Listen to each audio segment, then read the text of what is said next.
Hello, teacher friends. Coach Z here. This is the UX Teacher Prep Podcast, and I'm dedicated to helping burnt-out teachers and teachers who just need a fresh start to unleash their creativity break into UX. In today's episode, I'll share 5 things I wish I knew before leaving the classroom and starting my career in tech. Stay tuned. Welcome to the UX Teacher Prep Podcast, the ultimate destination for educators who aspire to break into the field of user experience and product design. Your host, Z Arnold, a 15-year teacher turned UX researcher, is here to guide, coach, and mentor you through every twist and turn as you make your career transition into tech. If you're ready for a more satisfying career and lifestyle, and you want the balance to unleash your creativity, this podcast is for you. Now for the show.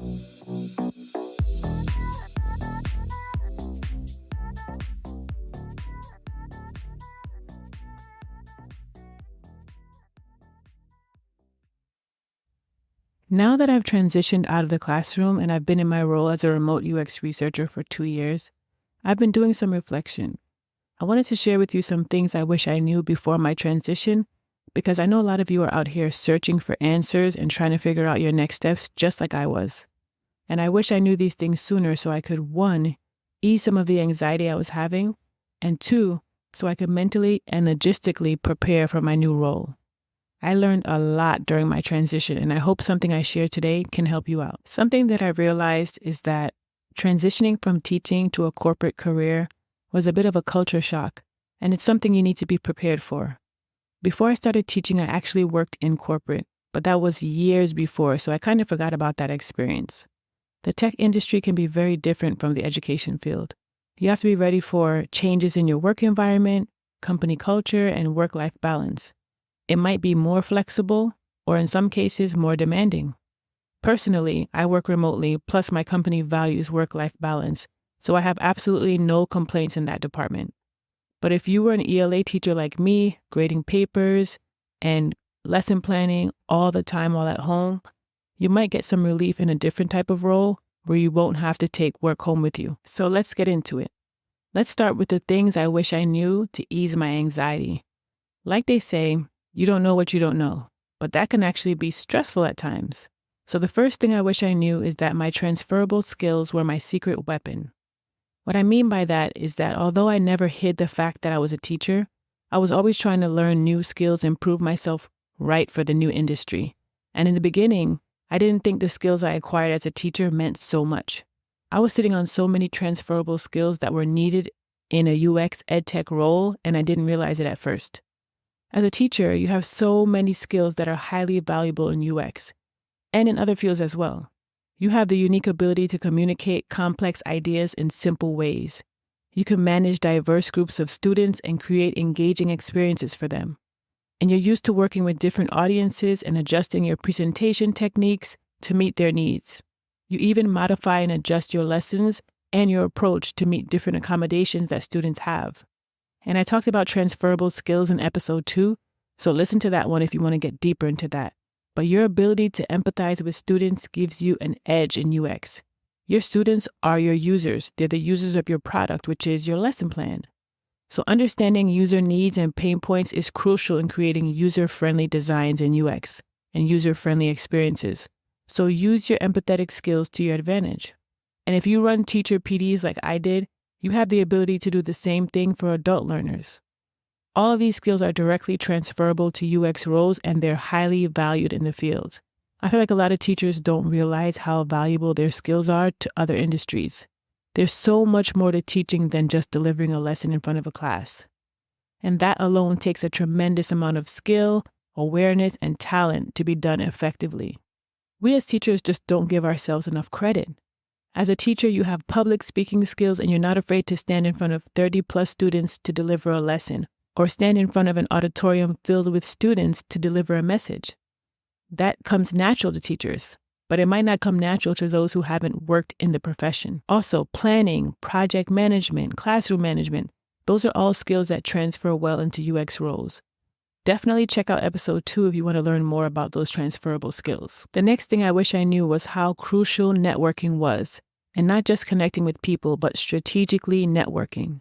I talked more about this in episode 5 of the podcast. But when it comes to the tech industry, building a strong network is a must. In the beginning, I tried getting a UX role on my own and I failed. But once I started to build my network on LinkedIn and in meetups, I started to learn more about UX and I got new ideas for marketing myself. I joined online forums, Slack channels, where I could learn from UX researchers, UX designers, UX writers about the craft. And that networking is what got me my first role in UX. Networking can open doors to job opportunities and mentorship that you might not find on your own. Your network will also come in handy in times of layoffs, or they might have insight into upcoming roles from their companies. Now, in teaching, job opportunities usually come through formal applications and interviews. But in other fields, what I learned is that networking can play a huge role in you landing your job. And that brings me to another point I want to make about mentorship. Having a mentor in the UX courses I took provided me with guidance, feedback, and support as I was navigating my career transition. I had people I could ask quick questions, share my ideas and my portfolio with, and learn from while I was studying UX. Back when I was teaching, I was a mentor to new teachers, and I'm still connected to so many of those teachers today. They reach out to me for advice, words of wisdom, and just questions they have about teaching. So I actually knew that mentorship was important, but I wish I knew sooner that I needed to get a dedicated mentor right out of the gate when I started my transition. Now I want to talk about the things I wish I knew so I could mentally and logistically prepare myself for the transition. So the first thing is that I was going to have to keep learning and adapting quickly.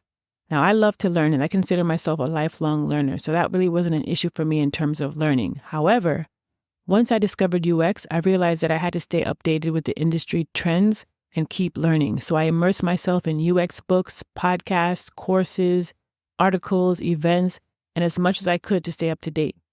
Tech is similar to education in that it's always changing. I remember I took a course on LinkedIn Learning, and then a few weeks later, there was an updated version that I went back and took because I wanted to learn about what changed. Especially now with AI, things are constantly changing, so you have to stay on top of it all. As a newbie, I found myself not only trying to learn the basics, but also trying to keep up with the changes and the way things were evolving at the same time. So I felt like that process sucked up a lot of my time, and I wasn't prepared to give all that time into learning UX. So of course, I had to make adjustments, but I want you to know that you're going to have to stay on top of the trends, the new things that are happening, so that even as you go into interviews, you can speak to those things when you're asked. Okay, so I have two more. I wish I understood more about the corporate job market and interview process before I started my transition. So when I first started my transition, there were so many different directions I could take, and it was overwhelming. I started to dive into instructional design at first because I heard that, teachers make great instructional designers. And then I started looking at customer success. But then I realized that those weren't for me. That wasn't something that was going to spark my interest and get me really interested in the day-to-day work. So I wanted to focus on tech because I love technology. The tech industry has a wide range of roles like software engineer, coder, project management, data analysis. And it took a few months or so for me to discover UX and really research the job market to understand what roles were available and what companies were looking for. I actually wasted some money investing into training for other roles and then changed my mind. So I wish I did the research first and then paid for the courses. UX design, UX research, product design each have different requirements and expectations. Also, the job search process can be overwhelming and it can get drawn out. Even though I was able to transition in 5 months, finding a job outside of teaching can take a long time for some people. The job search process for tech sometimes involves multiple rounds of interviews, portfolio presentations. Sometimes you have a take-home task or a skill assessment. So I wish I knew it was going to take a lot of persistence and patience to go through that process. I was used to teaching interviews where you go in for one interview with 1 or 2 school leaders and you get the job and that's it. I went through 5 rounds of interviews for the role I'm in right now. So in order to push myself through that process that I felt like was taking forever, I had to ask myself, how much do you want this, Z? And I decided to stay positive and approach every interview like it was the first one and view it as a new opportunity to showcase my skills and to get to know the team I'd be working with better. One piece of advice I want to give you is when you get to the interview stage of your process, make sure you ask questions about the process. Some companies will tell you on their website or in their email communication with you what the interview process is like. But you have the right to ask about that process. What does it entail? So you have an idea if you're in for 1, 2, or even 8 interviews and with whom. That way, you know where you are in the process and it's less overwhelming for you. And it'll also help you decide if you have the capacity to move forward with that application, so no one's time is wasted. Now, the last thing I want to talk about is I wish I knew earlier that salary negotiation is a must. So when it comes to teaching, the salary is the salary. It's posted on the salary schedule for everyone to see, and it's not negotiable. If you accept the salary schedule, you take the job. In New York City, we had salary steps with longevity increases sprinkled in, and that was based on our years of experience. We also got pay increases called salary differentials for credits we earned beyond a bachelor's degree. But generally speaking, the pay increases were about 3%. Now, in the corporate world, it's not like that at all. When I got my job offers in UX, I wasn't afraid to negotiate my salary, but I was never in a position to do that before, so it felt strange to me. I didn't know if I should ask for a range, go with the low or high end of what I had researched, not give a salary requirement at all. So I had to do lots of research, and I also reached out to my mentor for support to understand it all. So don't be afraid to negotiate your salary. In fact, tech companies expect you to do that, and that's why they usually post a range in the job description. And there's usually room for negotiation. But you have to do your research to know your worth and the industry's standards. Also, think about the entire package and what you're willing to compromise. For example, working from home means you won't need to spend money on gas to commute, so there's some give and take there. And what I've learned is that in the corporate world, you can earn your salary plus annual bonuses and have a full compensation package that can include equity or stock in the company and other perks. So that's something that's very different from teaching. So I had to take a deep breath and wrap my head around the idea of negotiating my salary and knowing my worth and what I was bringing to the table as an experienced teacher and professional. So do your research and negotiate your salary and compensation package to get the best outcome.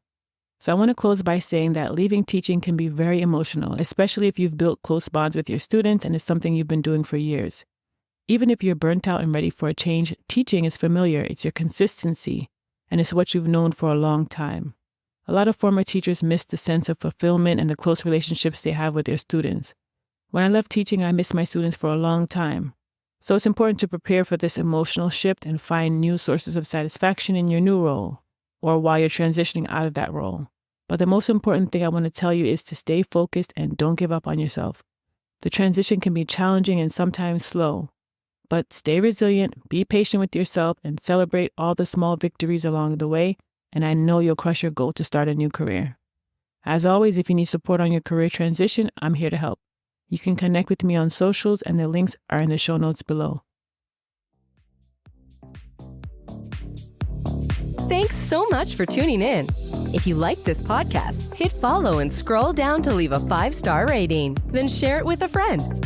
If you're looking for resources to help you on your tech transition journey, head over to uxteacherprep.com. Follow us on LinkedIn and Instagram at uxteacherprep for daily tips and motivation. Have a topic you'd like to hear addressed on the show? Send us a DM on Instagram. If you're listening on YouTube, like, subscribe, and share. Until next time, be well.